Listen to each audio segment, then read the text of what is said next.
It's Monday, June the 22nd, and you're watching the BOTTEN and KLUMM show live. That's right. This is the show that's bringing people together from the digital community, and that's led by the two of us.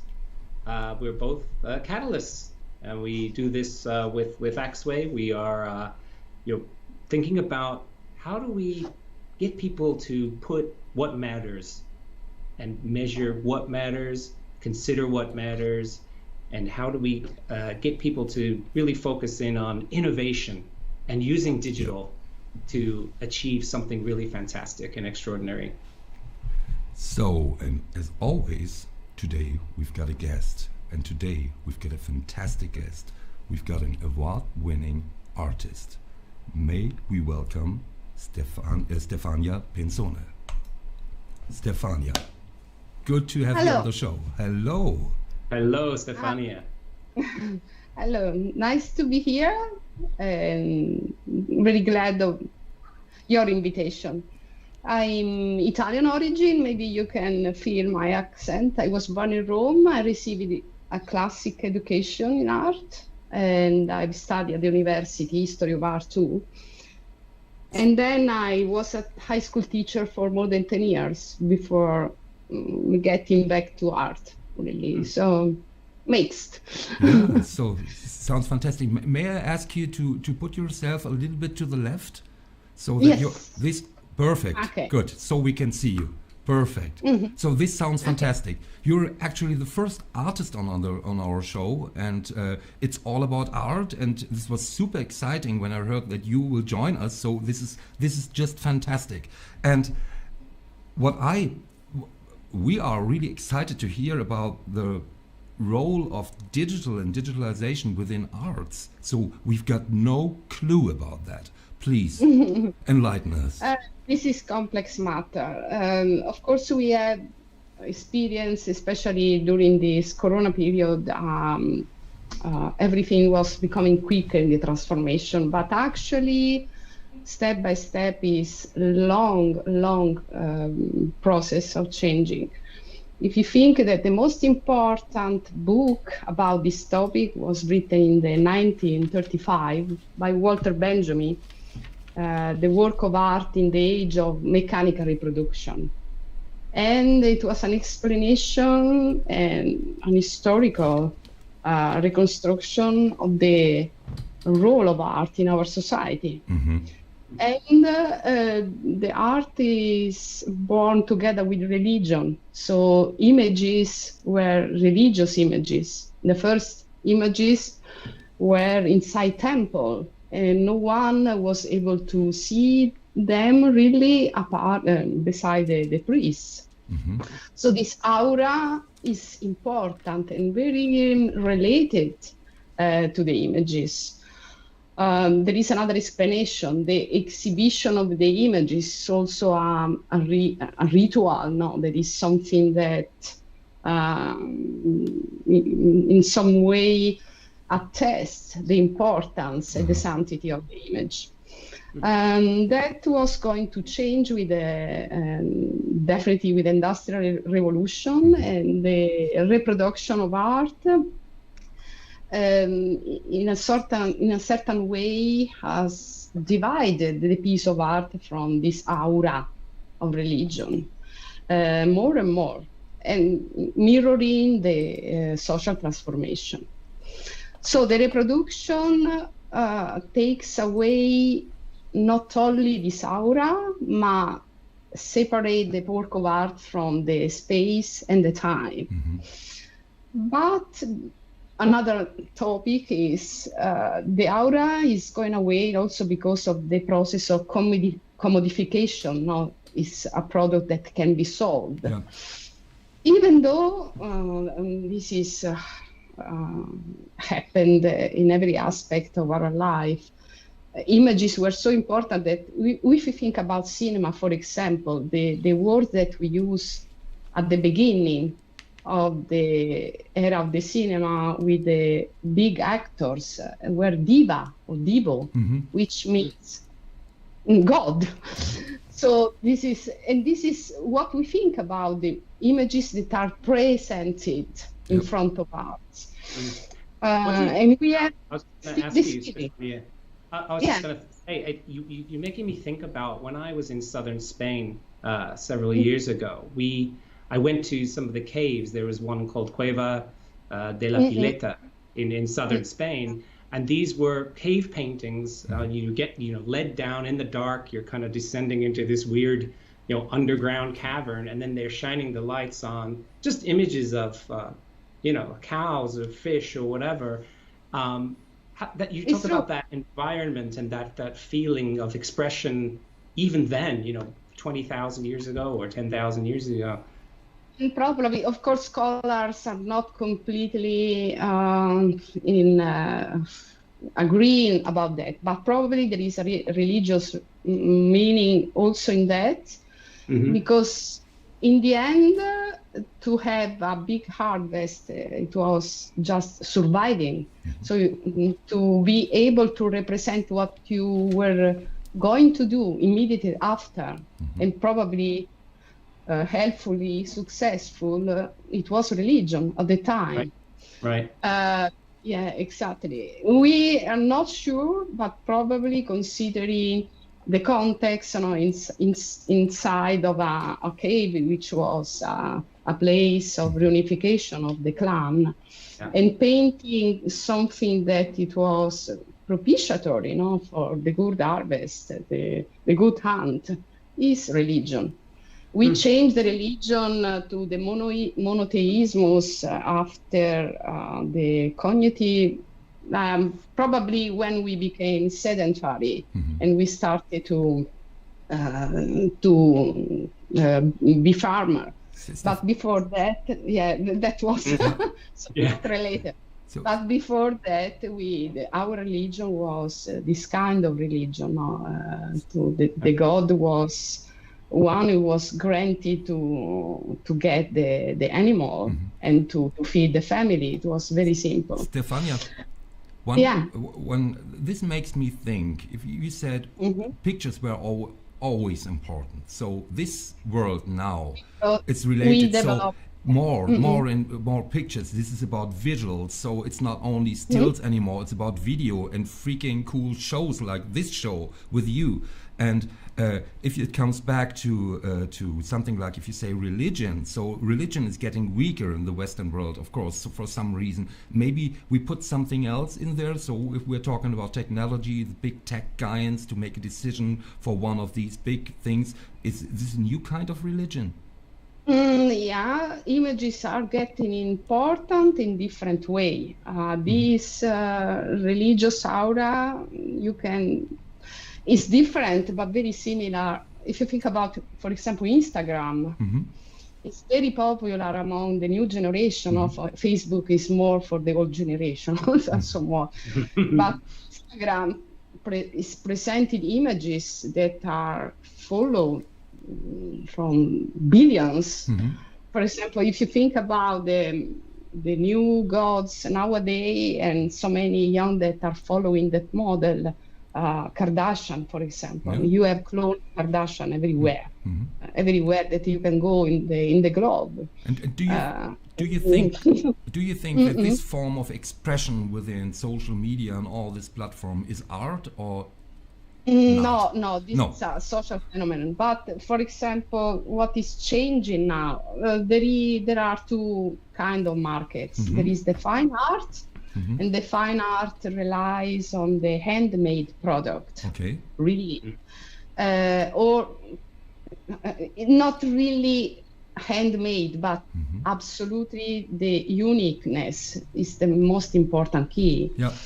And also, it depends which kind of market, but the highest segment, and I'm talking about artworks like in Art Basel, they normally represent the standard of life, the values of the dominant class. And if you think Jeff Koons, for example, one of the most well-known, is something that represents the style, the standard of life, the very rich. because it's expensive in the material in itself. So this mirroring of the richness in the material and the production, even if it's industrial production, is something that, this is still in the book of Walter Benjamin, is the praxis of politics. This is why the art market normally represents the values of the dominant class. It's easy to see that, easy to understand, because there are underrepresented blacks among artists. Women are also underrepresented. And also other language ethnical groups are underrepresented because the majority are speaking English and the like tongue, I mean.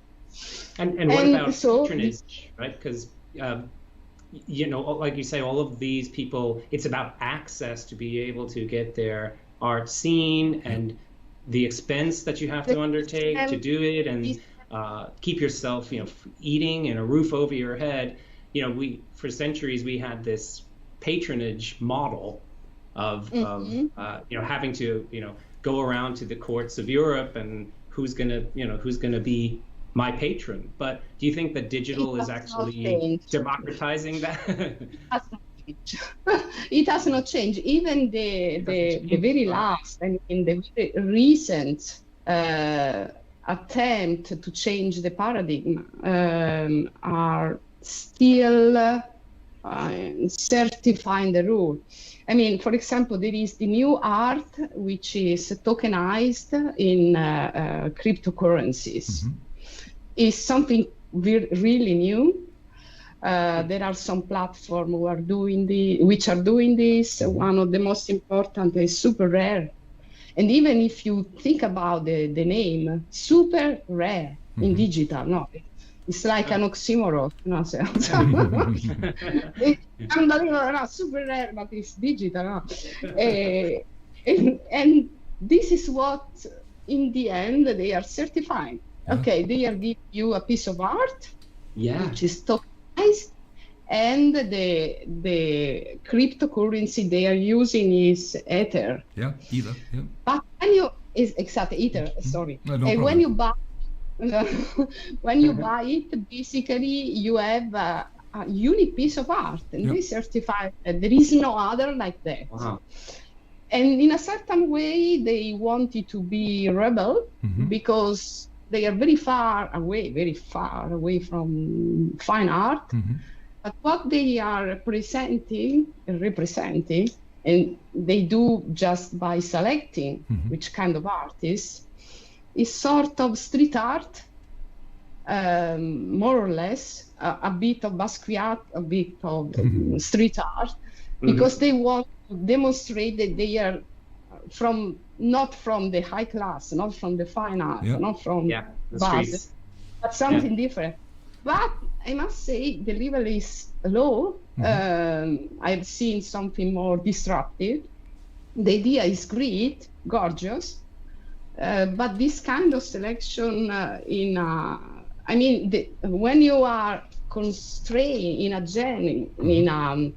a genre, it remains a genre. It's not something new. So from the point of view of the market, it's disruptive. From the point of view of creative new art, not really. Even if they say it is unique, I don't agree. I don't see that. Okay. And I'm talking from the point of view of an art historian. So we need some improve in this sense. It's interesting, but it demonstrates that the collector wants the unique piece. The unique piece, it doesn't change anything from what we have done until now, starting from the past. Art is something that it must be unique experience, the highest achievement of humanity. So something that can be done only from one artist who is able to have his own style. Basically, a good artist is someone who is able to have his own style and not copying anyone else. This is why I'm skeptical about copying the street art, Yeah. like musician. Yeah.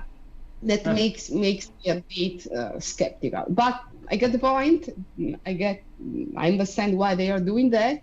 We will see in the future. So this is and easy.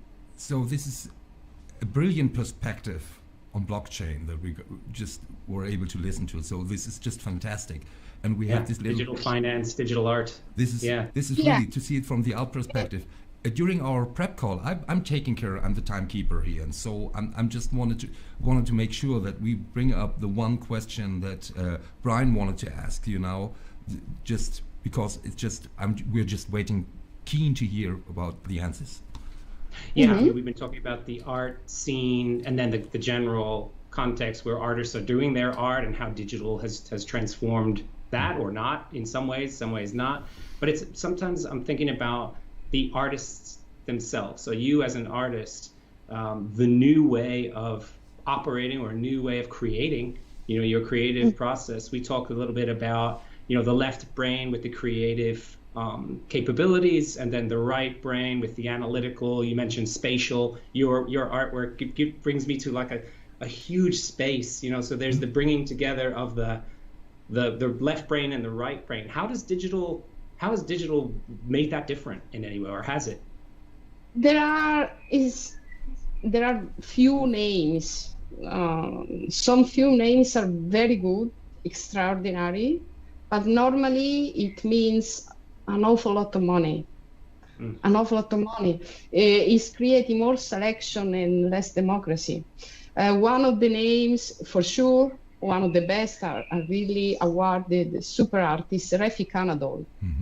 Refik Anadol, Turkish origin, but where he's living here in Los Angeles. Okay. Right. A lot of sponsor. When it's so high level, you need not only yourself as an artist, you need an equipe. It's not just him. I mean, even Jeff Koons, he has a company, and he's like 50 people working for him. Another example, Olafur Eliasson. Other 50 people are working with him, and they are all of them engineers, and they are the best in the world. So when you say an artist, is not the case. We want to talk about here, Switzerland, Pippi Lotti-Rist.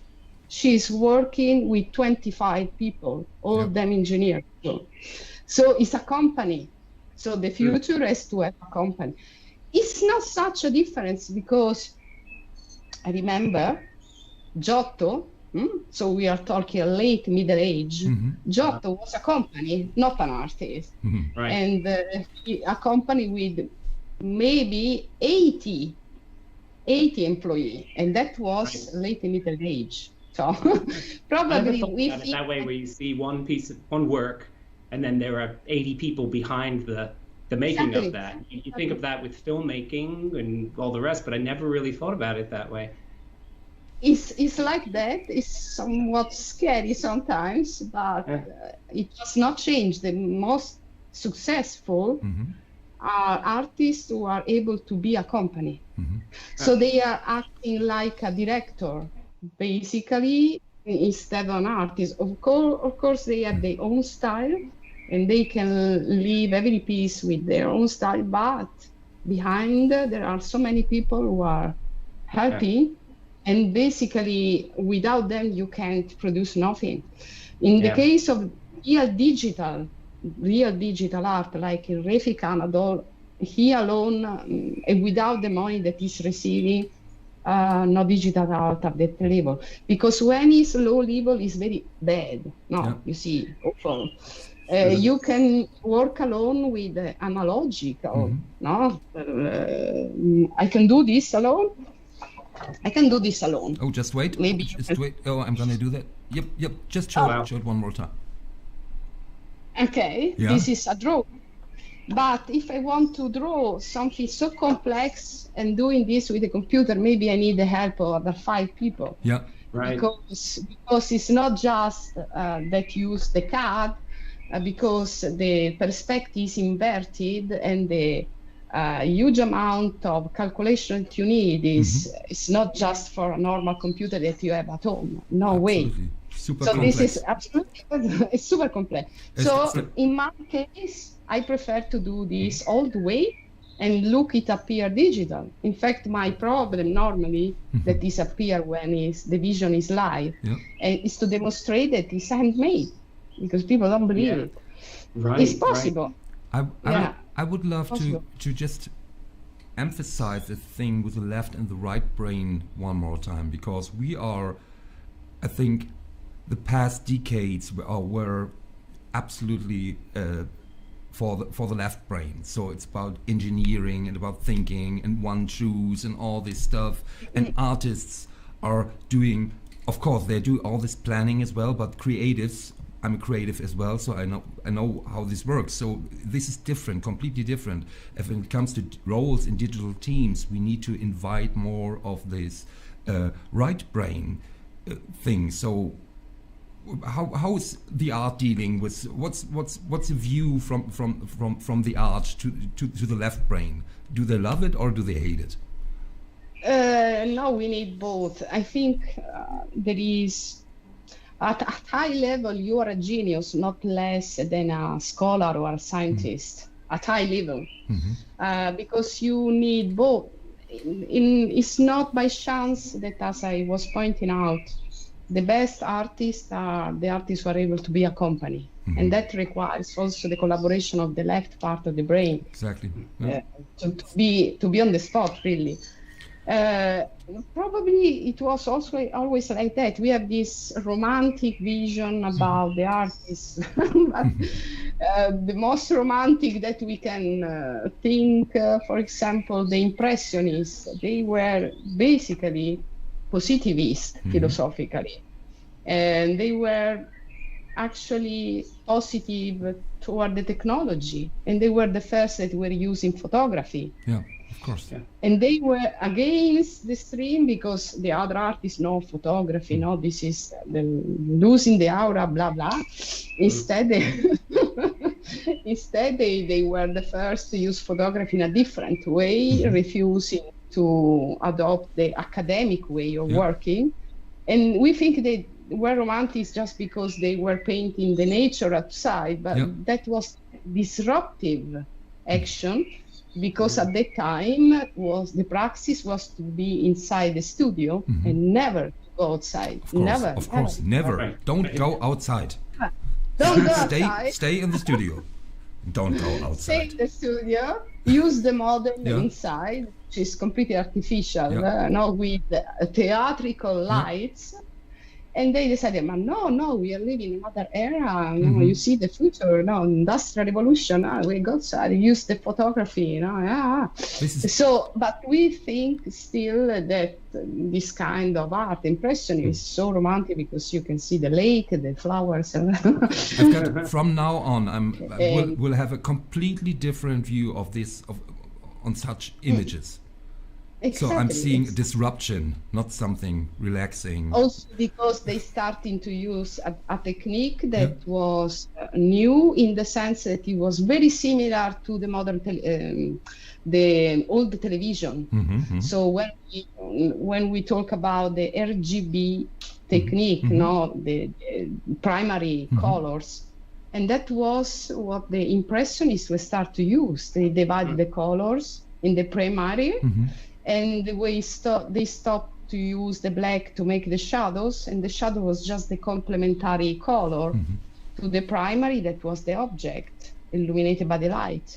So and that was revolutionary. It was possible because they started to study the physics of the vision. Yeah. We're learning a lot today, so we're going to review it and write it all down. I'm thinking about things differently already.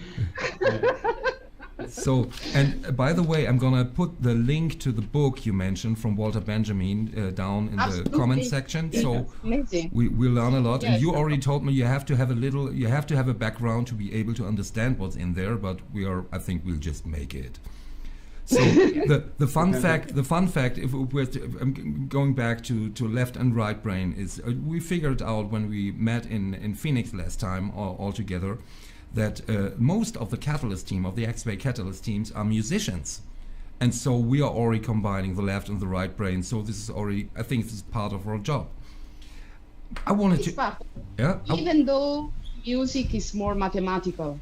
Yeah. It's more mathematical. We are not we are not making music on paper, based on paper and on notes. It's free flow, and this is the word, free flow. So I think one thing is, how do you get into the flow state as an artist? I need to, it's a meditation process because it's very slow way of working, you see, it's not really fast. So I need to work in the evening with silence. And normally I use sort of electronic music without lyrics. So the more experimental, the better.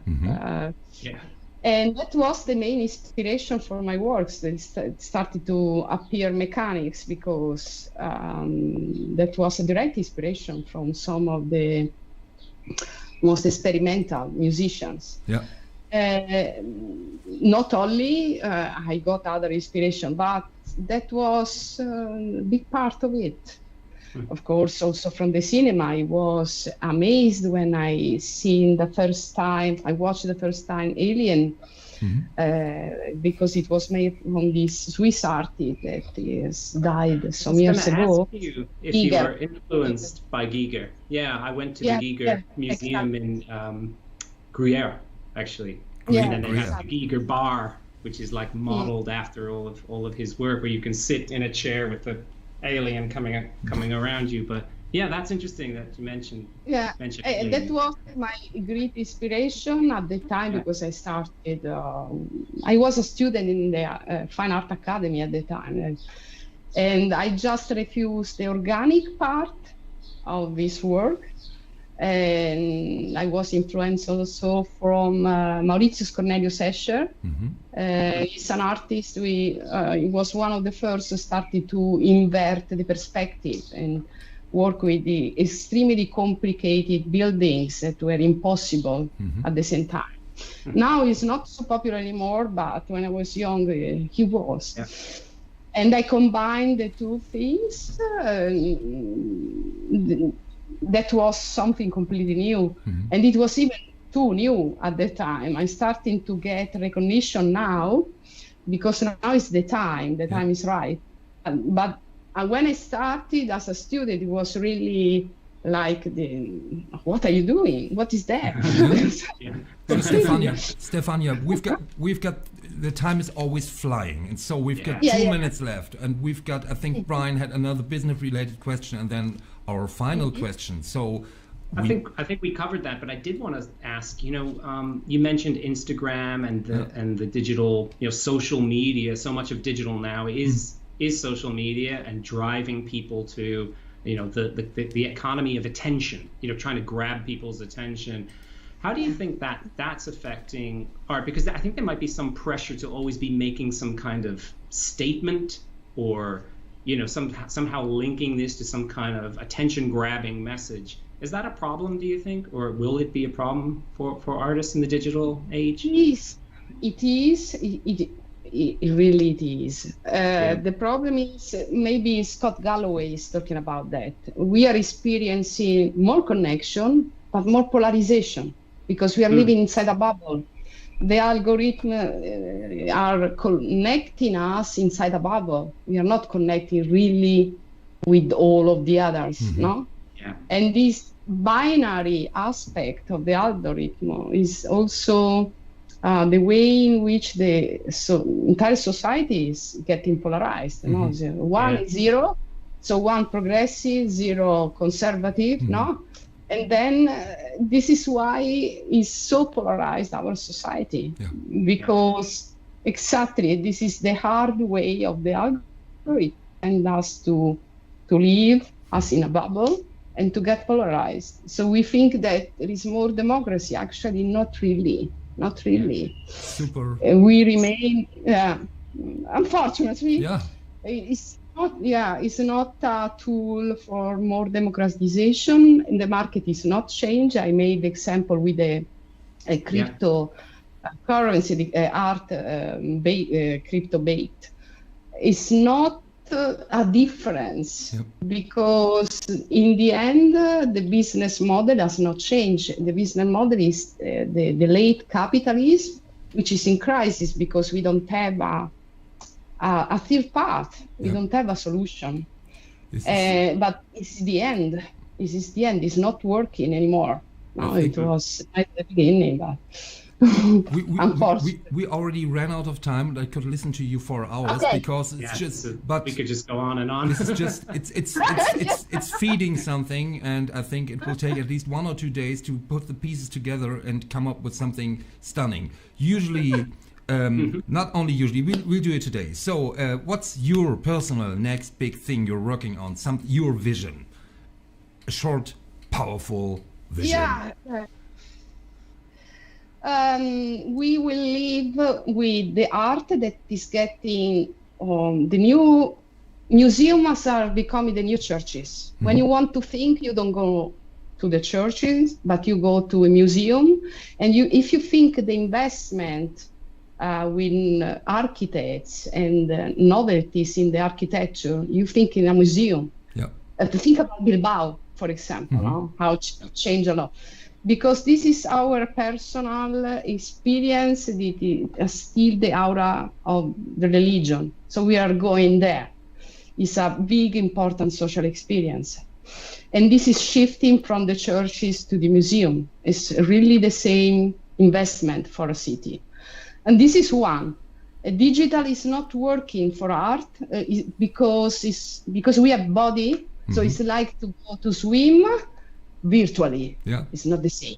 Absolutely. This is a powerful final word. So Stefania, thank you so much for being with us. So it's really enlightening, it's thought-provoking, it's doing something with me to think about what it is. That was a fantastic discussion. I loved every second of it. I'm so glad you took some time out for us. Thank you so much. So we say goodbye to the whole audience. The next show on Thursday, we'll have a guest. It's Andrea Zulian. He will talk about digital marketplaces. But for now, we're going to say bye-bye. Don't forget to click subscribe. And this show was powered by AXWAY. Thank you. Bye. Thank you. Bye. Bye. Thank you. Bye.